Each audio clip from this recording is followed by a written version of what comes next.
Hi guys! Good morning! Ang ituturo ko ngayon sa inyo ay kung paano gumawa ng 2x2 passport picture using Canva. Click mo yung plus size sa baba, then custom size. Ang gagamitin natin dito ay inch lang, 2x2. Okay, papalitan lang natin itong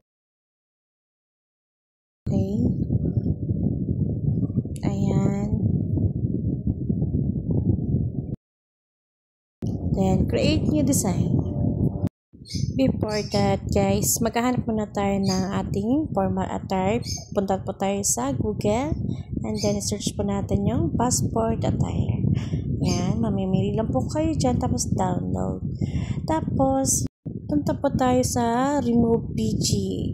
Pupurahin po natin yung background ng attire natin para magamit natin dun sa ating picture. Ngayon, upload po natin yung picture kanina. Then, tatanggalin po natin yung background. Ayan, tapos download. Okay, tapos yung picture naman na gagamitin natin, yun ay tatanggalin naman natin ng background. Okay, then download. Tapos punta ulit tayo dun sa Canva. Okay, select lang natin yung dalawa na yan. Then, ayan. Expand lang natin yung picture. Then, pati na rin yung attire niya.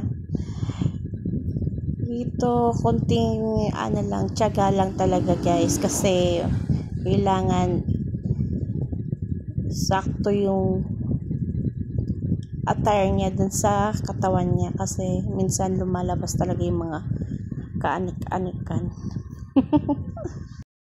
Ayan, ayun lang. Ganun lang guys, kadali, ganun lang. Ayan, tapos download. And bye-bye. Thank you for watching.